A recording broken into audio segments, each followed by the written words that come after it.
Sir నమస్కారం sir. నమస్తే అండి. సార్ జగన్మోహన్ రెడ్డి గారు అసెంబ్లీకి రాకపోవడం మనం చూస్తున్నాం సార్. ఇప్పటివరకు ఆయన వచ్చింది లేదు. అయితే దీనిపైన రఘురామకృష్ణరాజు గారు ఇప్పుడు రియాక్ట్ అయ్యారు. అంటే ఈ మంత్ 24 నుంచి మళ్ళీ అసెంబ్లీ సమావేశాలు స్టార్ట్ అవబోతున్నాయి కదా. ఈసారి రాకపోతే పులివెందుల్లో ఉప ఎలక్షన్స్ వస్తాయి. జగన్మోహన్ రెడ్డి గారి పైన అనర్హత వేటు పడుతుంది, రూల్ ఉంది అని చెప్పేసి ఆయన మాట్లాడుతున్నారు. మరి ఈసారన్నా జగన్మోహన్ రెడ్డి గారు వచ్చే ఛాన్స్ ఏమన్నా కనిపిస్తుందా? ఒకవేళ రాకుంటే అనర్హత వేటు నిజంగా వేస్తారంటారా సార్? మీరేం చెప్తారు?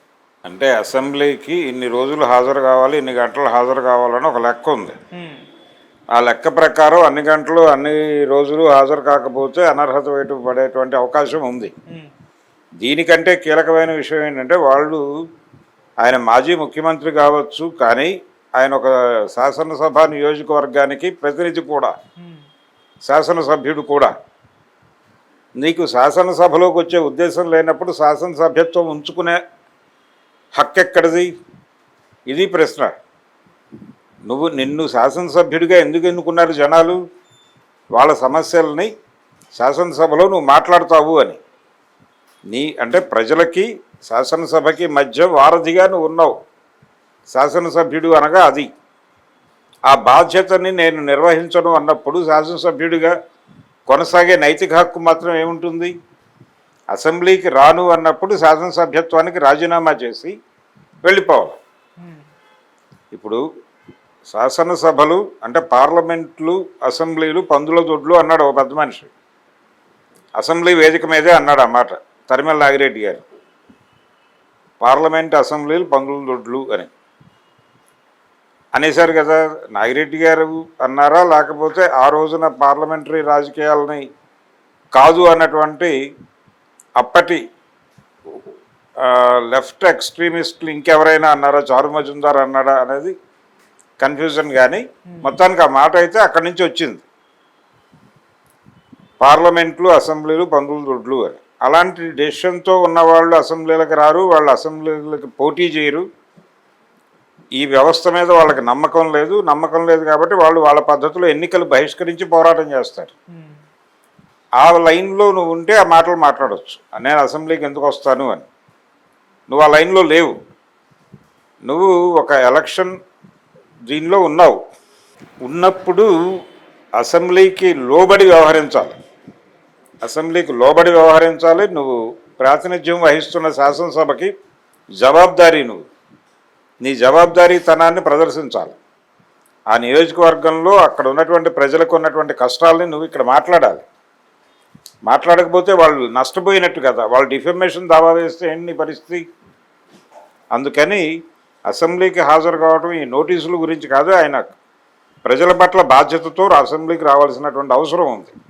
పర్సనల్ ఈగోస్, పర్సనల్గా హర్ట్ అయినటువంటి సందర్భాలు వేలు ఉండొచ్చు గాక, కానీ నువ్వు అసెంబ్లీలో ఉండాల్సినటువంటి బాధ్యత నీకుంది. నువ్వు శాసనసభ్యుడు కాబట్టి. అందుకని ఆయన అసెంబ్లీకి హాజరవుతాడని నేను అనుకుంటున్నాను. ఆయన హాజరు కాకపోతే ఏమిటి అనేది పరిస్థితి ఆయన మాట్లాడింది, అనర్హత వేటు అని. దానికి కూడా ఒక లెక్క ఉంటుంది. ఎన్ని రోజులు, ఇన్ని గంటలు రాకపోతే మాత్రమే చేయాలి. మేబీ సఫిషియంట్ రికార్డు ఉంటే ఆ మాట అనుకుంటచ్చు ఆయన. ఇప్పుడైనా నష్టాన్ని నివారించుకోవడానికి ఈయన అసెంబ్లీకి వెళ్తే సరిపోతుంది. ఒకటి, కేవలం అసెంబ్లీలోకి వెళ్తే మాత్రమే సరిపోదు. తను తిరిగి ప్రజల మనసుల్లో స్థానం సంపాదించుకోవడానికి ఏం చేయాలి అనేది కూడా ఒక ప్రోగ్రామ్ డిజైన్ చేసుకోవాలి. ఆ ప్రోగ్రామ్ డిజైనింగ్లో ఆయనకి ఒక అడ్వైజ్ ఏంటంటే, ఈ ప్రజలతో రెగ్యులర్గా సంబంధాలు పెట్టుకోవాలి. ప్రజలకు యాక్సెస్ ఇవ్వలేదు అనేది ఆయన మీద ఉన్న ఆరోపణ. ఇప్పుడు యాక్సెస్ ఇచ్చి చూడాలి. అంటే ప్యాలెస్ తలుపులు తెరిచేసి జనాలు ఎప్పుడైనా వచ్చి తమ కష్టాలు అతనికి చెప్పుకునే అవకాశం కల్పించాలి. ఒక గ్రీవెన్స్ సెల్ ఉండాలి అక్కడ.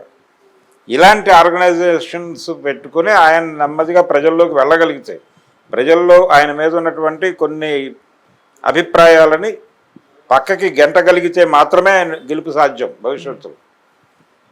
అందుకని ఆయన మరింత బాధ్యతగా వ్యవహరించాల్సి ఉంటుంది. అసెంబ్లీకి వెళ్తాడు, అలాగే జనంలోకి కూడా వెళ్తాడు. వెళ్ళక తప్పని పరిస్థితి ఉంది ఆయనకి. రఘురామకృష్ణరాజు గారు ఏదో అరెస్ట్ చేస్తాడు, లేకపోతే అరెస్ట్ ఏం కాదు, అనర్హత వేటు ప్రకటిస్తాం అన్నారు. అనర్హత అనే వేటు వేసే ఛాన్సెస్ ఉన్నాయి అనేది చెప్పాడు ఆయన, ఎస్టాబ్లిష్ చేసి. ఆ పరిస్థితి తెచ్చుకుంటాడు జగన్ అని నేనైతే అనుకోను.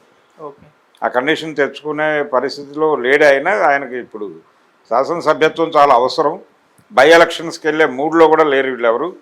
బై ఎలక్షన్స్కి మూడ్ కూడా కాదు.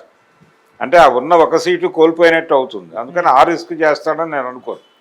మళ్ళీ ఏదో టైంపాస్ కొద్ది అనర్హత వేయడం తప్పించుకోవడానికి ఒకసారి వెళ్ళి మళ్ళీ మీ మిగతా రోజులు వెళ్లకుండా ఉండే. అవును, అసెంబ్లీకి వెళ్ళండి, వెళ్ళి అక్కడ ఏం మాట్లాడుకుంటున్నారో వినండి. పైగా బడ్జెట్ సమావేశాలు రేపు. బడ్జెట్ సమావేశాల్లో ప్రతిపక్షం లేకపోతే ఎలాగా? మీకు ప్రధాన ప్రతిపక్ష హోదా ఇవ్వకపోయి ఉండొచ్చు కాక వాళ్ళు టెక్నికల్గా.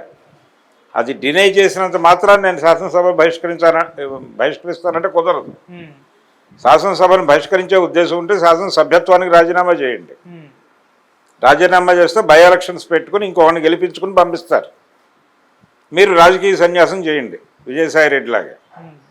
అంతే తప్ప నేను రాజకీయాల్లో ఉంటాను, నేను ఇతర వ్యవస్థలను గౌరవించను అంటే కుదరదు. అది పరిస్థితి. కేసీఆర్ గారిది కూడా సేమ్ పరిస్థితి ఉంది. ఆయన ఒక బడ్జెట్ అప్పుడే మాత్రం వెళ్ళారు, మళ్ళీ మిగతా రోజులు వెళ్ళలేదు. ఆయన కూడా ఆయనకి వర్తిస్తుంది. ఎవరికైనా సరే ఇన్ని రోజులు హాజరు కావాలని ఉంటుంది. అన్ని రోజులు వీళ్ళు హాజరవుతారు. ఆ ఏరియాలో కాన్షియస్గానే ఉంటారు. ఎప్పుడైనా అన్కాన్షియస్గా జరిగినా కానీ దాన్ని ఎట్లా మేనేజ్ చేసుకోవాలో వాళ్ళకి తెలుసు.